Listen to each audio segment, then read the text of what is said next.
साध संगत जी, प्यार से कहना धन निरंकार जी। साध संगत जी, सतगुरु माता जी की असीम कृपा से दासी जो विचार आप जी से शेयर करने जा रही है वो विचार हैं आत्म मूल्यांकन। यानी कि हमने आत्म निरीक्षण, अपने आप के अंदर झांक कर देखना है कि हम कहाँ खड़े हैं।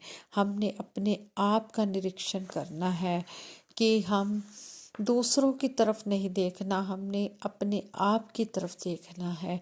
हमने अपने अवगुण देखने हैं और दूसरों को के गुणों को देखना है। और हमने जैसे हमें सतगुरु ने समझाया है कि हमने ईमानदारी से अपना जीवन व्यतीत करना है। अगर हम ये बातें सत्संग में बोल रहे हैं तो इनको हमने कर्म रूप में भी लाना है, क्योंकि कहते हैं कि संसार वालों की नज़रें हम पर होती हैं।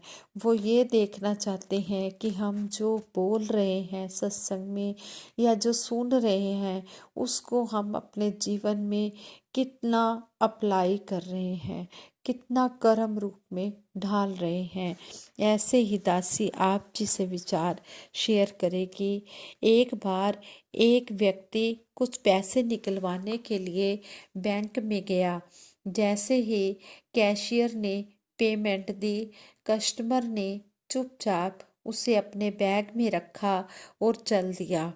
उसने 1,40,000 रुपये निकलवाए थे।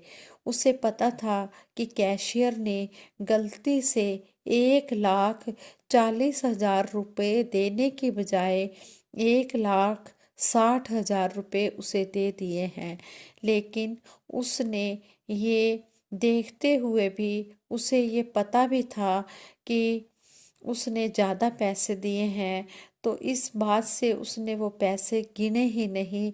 और कैशियर की ईमानदारी पर उसे पूरा भरोसा है, ये उसने दिखा दिया और चुपचाप पैसे रख लिए, ताकि वो कैशियर ये समझे कि ये मेरे ऊपर बहुत विश्वास कर रहा है। लेकिन कस्टमर को तो पता था कि इसने 20,000 रुपये मुझे ज़्यादा दे दिए हैं, इसलिए उसने वो रुपये गिने भी नहीं और उसको ये भी दिखा दिया कि मैंने रुपए गिने नहीं हैं, मैंने तुझ पर भरोसा किया है।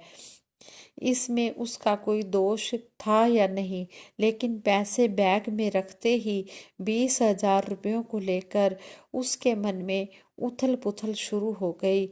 एक बार तो उसके मन में आया कि जो कैशियर ने ज़्यादा पैसे दिए हैं वो मैं वापस लौटा दूं। लेकिन दूसरे ही पल उसने सोचा कि जब मैं गलती से किसी को अधिक पेमेंट कर देता हूँ तो मुझे कौन लौटाने आता है। बार बार मन में ख्याल आया कि पैसे लौटा दूं, लेकिन हर बार दिमाग कोई ना कोई बहाना या कोई ना कोई वजह दे देता पैसे ना लौटाने की। लेकिन इंसान के अंदर सिर्फ दिमाग ही तो नहीं होता, दिल और अंतरात्मा भी तो होती है। रह रहकर उसके अंदर से आवाज़ आ रही थी कि तुम किसी की गलती से फ़ायदा उठाने से नहीं चूकते और ऊपर से बेईमान ना होने का ढोंग भी करते हो। क्या यही ईमानदारी है? उस इंसान की बेचैनी बढ़ती जा रही थी। अचानक ही उसने बैग में से 20,000 रुपये निकाले और जेब में डालकर बैंक की ओर चल दिया। उसकी बेचैनी और तनाव कम होने लगा। वह हल्का और स्वस्थ अनुभव कर रहा था। वह बीमार नहीं था, लेकिन उसे लग रहा था जैसे उसे किसी बीमारी से मुक्ति मिल गई हो। उसके चेहरे पर बड़ी खुशी हो रही थी। रुपए पाकर कैशियर ने भी सुख की सांस ली। उसने कस्टमर को अपनी पॉकेट से 1,000 रुपये का नोट निकाल कर देते हुए कहा, भाई साहब, आपका बहुत बहुत धन्यवाद। आज मेरी तरफ से बच्चों के लिए मिठाई ले जाना, प्लीज़ मना मत करना। भाई, मैं तो आपका बहुत बहुत धन्यवाद करता हूँ। आज मिठाई भी मैं ही आप सबको खिलाऊंगा। कस्टमर ने कहा। कैशियर ने पूछा, भाई आप किस बात का धन्यवाद कर रहे हो और किस खुशी में मिठाई खिला रहे हो? तो कस्टमर ने कहा, धन्यवाद इस बात का कि 20,000 के चक्कर ने मुझे आत्म मूल्यांकन करने का अवसर प्रदान किया। आपसे ये गलती ना होती तो ना ही मैं लोभ में फंसता, लेकिन मैंने ये बड़ा ही मुश्किल काम था कि इस लोभ से मैंने छुटकारा पाया। काफ़ी घंटे लगा दिए मैंने इस लोभ से छुटकारा पाने के लिए। इस दुर्लभ अवसर के लिए मैं आपका धन्यवाद करता हूँ। मित्रों, कहाँ तो वो लोग हैं जो अपनी ईमानदारी का इनाम और प्रशंसा पाने का अवसर नहीं चूकते, और कहाँ वो जो औरों को भी पुरस्कार देने की बात करते हैं। ईमानदारी का कोई पुरस्कार नहीं होता, बल्कि ईमानदारी स्वयं में ही एक बहुत बड़ा पुरस्कार है। अपने लोभ पर काबू पाना कोई सामान्य बात नहीं। ऐसे अवसर भी जीवन में सौभाग्य से ही मिलते हैं, इसलिए इन्हें गंवाना नहीं चाहिए, बल्कि इनका उत्सव मनाना चाहिए। इसी तरह दासी एक और विचार महात्मा के सुन रही थी। वो महात्मा कहते हैं कि मेरी अक्सर स्टेज की ड्यूटी लगती थी, स्टेज पर बैठने की ड्यूटी लगती थी, और वो स्टेज पर बैठकर विचार करते थे। तो एक दिन वो बस में जा रहे थे अपने किसी काम से, तो जैसे ही कंडक्टर ने टिकट दी और वो जानबूझकर उसने पैसे कस्टमर को फालतू दे दिए। जब पैसे फालतू दे दिए तो वो जो इंसान था उसने कहा कि मैं इसको पैसे कंडक्टर को वापस नहीं लौटाता, क्योंकि मेरी गलती नहीं है, ये इसने ही गलती से मुझे ज़्यादा दिए हैं, तो मैं इसको पैसे क्यों लौटाऊं। उसने पैसे रख लिए। फिर 2-3 बार उसके मन में आया कि मैं पैसे वापस कर देता हूँ, इस कंडक्टर ने मुझे पैसे ज़्यादा दे दिए हैं। वो जब उतरने वाला था, उसका स्टॉपेज आने वाला था, तो उसने उससे पहले ही कंडक्टर को कहा कि आपने मुझे गलती से ये पैसे ज़्यादा दे दिए हैं। आगे से कंडक्टर कहता है, गलती से नहीं दिए, मैंने तो जानबूझकर आपको पैसे ज़्यादा दिए हैं, आपको देखने के लिए, क्योंकि आप सत्संग में स्टेज पर बैठकर विचार करते हैं, तो मैं यह देखना चाहता था कि आप इन विचारों को अपने जीवन में अप्लाई भी करते हो या सिर्फ सप्लाई ही करते हो। आप ईमानदारी अपनाते भी हो या सिर्फ कहते ही हो, ये बोल ही बोलते हो। तो आगे से वो महात्मा अपने मन में सतगुरु का शुक्रिया अदा करता है, कहता है कि सच्चे पातशाह आपने मुझे बचा लिया, अगर मैं उसको पैसे ना लौटाता तो कितनी मेरी इंसल्ट होनी थी, और कितने मेरे कर्मों के बारे में, कितना मेरे करैक्टर के बारे में गिना जाना था। और जो विचार यहाँ स्टेज पर बोले जाते हैं, वो विचारों पर भी कितनी टीका टिप्पणी होनी थी।